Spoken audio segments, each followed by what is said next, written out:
যে যোৱাকালি আমাৰ দৃষ্টিগোচৰ হৈছে যে ওদালগুৰি জিলাৰ ওৰাম মৌজাৰ অন্তৰ্গত মাতবাৰ চাৰ্কল অফিচাৰৰ এলেকাৰ লামাবাৰী অঞ্চলৰ প্ৰায় 5 বিঘা মাটি লৈ উচ্ছেদ কৰা হ'ব বুলি BPF দলৰ কিছুমান চালাক চতুৰ নেতৃবৃন্দৰ সহযোগত তেওঁলোকে প্ৰতিবাদ কৰা কাৰ্যসূচী আমাৰ দেখিবলৈ পালে আৰু এই প্ৰতিবাদ কৰাৰ পিছত আমি সকলোৱে গম পালো যে তাত কি হৈছে হোৱা নাই। তাৰপিছত আমি জাগাত গৈ ফলে আৰু আমাৰ মাতবাৰ চাৰ্কল অফিচাৰৰ বিষয়ববীয়াবিলাকৰ লগত কথা পাতি আমি গম পাইছো যে এই বিষয়টোক লৈ ফলে তেনেকুৱা মানুহ জমা কৰি ফলে প্ৰতিবাদ কৰাৰ নিচিনা কোনো এইটো বিষয় নহয়। এই কাৰণে বিষয় নহয় যে তাত উল্লেখ কৰা হৈছে যে সেই 5 বিঘাৰ মাটিটোক মানে উচ্ছেদ কৰাৰ কাৰণে জাননী জাৰি কৰা হৈছে।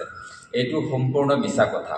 তাত কোনো ধৰণৰ উচ্ছেদৰ জাননী এতিয়ালৈকে জাৰি কৰা হোৱা নাই আৰু তাত কেৱল বাম্বু প্ৰচেছিং ইউনিট তথা বাম্বুৰ জৰিয়তে উদ্যোগ প্ৰতিষ্ঠা কৰাৰ কাৰণে তাত প্ৰপ'জেলহে তাত পঠাইছে আৰু সেই প্ৰপ'জেলটো তাত মানে একচেপ্ট কৰা আমি এটা খবৰ পাইছোঁ। আৰু এটা কথা আমি স্পষ্ট কৰিব বিচাৰিছোঁ, যোৱাকালিৰ সেই প্ৰতিবাদত আৰু এটা কথা ওলাই আহিছে যে গোটেই বাগানৰ মানুহবিলাকক ভয় খুৱাবৰ কাৰণে আৰু এইটো ভোট কেন্দ্ৰিকভাৱে এই কথাটো কোৱা বুলি আমি গণ্য কৰিছোঁ। এইকাৰণে কৰিছোঁ যে এইটো কোনো বাগানৰ চিলিং এক্ট মাটি নহয়। এই মাটিটো আমি আমাৰ 5 নং ব্লকৰ সমূহ বিষয়ববীয়াবিলাকে গৈ ফেলে আমি চাৰ্কল অফিচাৰৰ লগত কথা পাতি ফেলে আমি গম পাইছোঁ যে এই মাটিটো দাগ নম্বৰ 589 আৰু 630 দাগ নম্বৰ ভিতৰৰ এই মাটিটো চৰকাৰী খাস মাটি হয়। এইটো কোনো বাগানৰ কোনো চিলিং এক্ট মাটি নহয়। গতিকে বাগানৰ চিলিং এক্ট মাটিটো এনেধৰণৰ কোনো প্ৰস্তাৱৰ আঁচনিৰ কাৰণে প্ৰস্তাৱ আগবঢ়াইছে বুলি যিটো মানে ৰাজনৈতিকভাৱে যিটো প্ৰকাশ কৰিছে এইটো সম্পূৰ্ণভাৱে মিছা তথ্য হয় বুলি আমি ৰাইজক জনাইছোঁ। আজি এই প্ৰেছ মিটৰ জৰিয়তে আৰু এটা কথা দুৰ্ভাগ্যজনকভাৱে বুলি আমি অনুভৱ কৰিছোঁ যে আমাৰ মাজবাট আঞ্চলিকৰ আশা আৰু আৰ্চাৰ আমাৰ ভাতৃবৰ তেওঁলোকে তাত থকা বুলি কৈছে যদিও আমি যোৱাকালিৰ বাইকেলত দেখিবলৈ পাইছোঁ যে তাত আশা আৰু আৰ্চাৰ কোনো এজন আমাৰ ভাতৃবৰ ভাইসকলে কোনো ধৰণৰ কথা কোৱা আমি বাইকেলত দেখিবলৈ পোৱা নাই আৰু দেখিবলৈ পাইছোঁ কেৱল BPFৰ 2জনমান চালাক চতুৰ লিডাৰবিলাকেহে কৈ থকাটো দেখিছোঁ। গতিকে আমি অনুৰোধ কৰিব বিচাৰিছোঁ যে এই 17 বছৰত যিটো হাগ্ৰামা মহিলাৰীয়ে বা BPFৰ শাসন কাৰ্যকালত এই বৃহত্তৰ অঞ্চলত এটা শান্তি আনিবৰ কাৰণে সক্ষম হোৱা নাছিলে।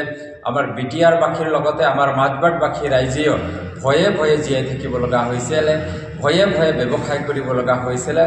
এই আজি মাত্ৰ UPPL দলৰ আমাৰ প্ৰমোদ বড়ো ছাৰৰ নেতৃত্বত মাত্ৰ 4 বছৰৰ ভিতৰত যি শান্তি আজি আমি পাবলৈ সক্ষম হৈছোঁ। আজি নিৰ্ভীকভাৱে ব্যৱসায়িকবিলাকে ব্যৱসায় কৰি গৈছে আৰু সকলো ৰাইজে নিজৰ কাম নিৰ্ভীকভাৱে চলাই যাব পাৰিছে।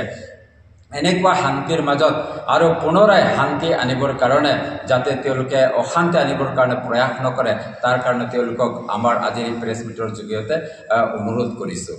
আৰু আমাৰ এই বৃহত্তৰ মাজবাট ৰাইজৰ লগতে BTR বাসী ৰাইজক এনেকুৱা ৰাজনীতিৰ অশান্তি সৃষ্টি কৰিব পৰা এনেকুৱা চালাক চতুৰ চিন্তাৰ লগত সাঙুৰ নাখায় আমাৰ বৰ্তমানে যি আমি শান্তি পাইছোঁ এই শান্তিক চিৰদিনৰ কাৰণে চিৰযুগমীয়া কৰি ধৰি ৰাখিবৰ কাৰণে আমাৰ ৰাইজে চিন্তা কৰি আগবাঢ়িব। তেনেকুৱা অশান্তি সৃষ্টি কৰিব পৰা চিন্তাধাৰাৰ লগত আঁতৰি থাকিব বুলি আমাৰ ৰাইজৰ ওচৰত বিনম্ৰ অনুৰোধ আছে।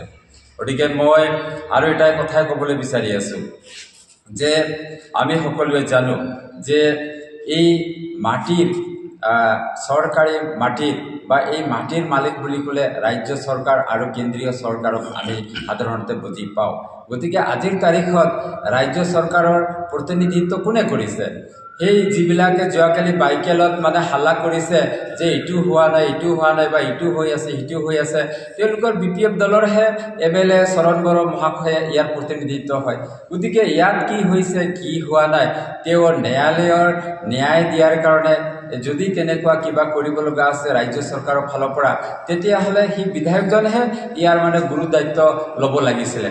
আৰু যদি কিবা হয় তাৰ কাৰণে আমাৰ UPPL চৰকাৰ ইয়াৰ কাৰণে অলপো দায়ী নহয়, ইয়াৰ কৰ্মকৰ্তাসকল অলপো দায়ী নহয়, ইয়াৰ কাৰণে সম্পূৰ্ণ জগৰীয়া বিধায়ক চৰণ বড়ো মহাশয়ে হ'ব, কিয়নো তেওঁহে আমাৰ বিধায়ক হয়। গতিকে তেখেতৰ ভুলৰ কাৰণে, তেখেতৰ নেতৃত্বৰ অভাৱৰ কাৰণে যদি কিবা হয় তেতিয়াহ'লে তাৰ কাৰণে দায়ী এই BPFৰ বিধায়ক চৰণ বড়োহে দোষী হ'ব বুলি আমাৰ ফালৰ পৰা আমি স্পষ্টভাৱে আমি ক'ব বিচাৰিছোঁ।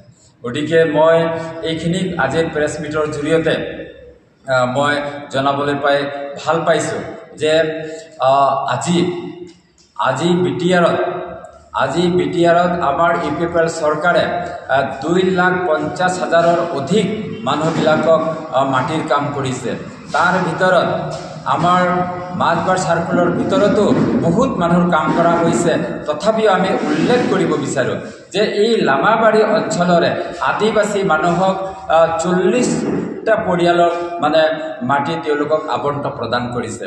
আৰু এই লামাবাৰী অঞ্চলৰে আমাৰ বিৰছা সাংগা আৰু মুনু তিৰ্কি এনেকুৱা তেওঁলোকেও ম্যাদী পাট্টা পাবলৈ সক্ষম হৈছে। আজি মই উল্লেখ কৰিবলৈ সক্ষম হৈছোঁ যে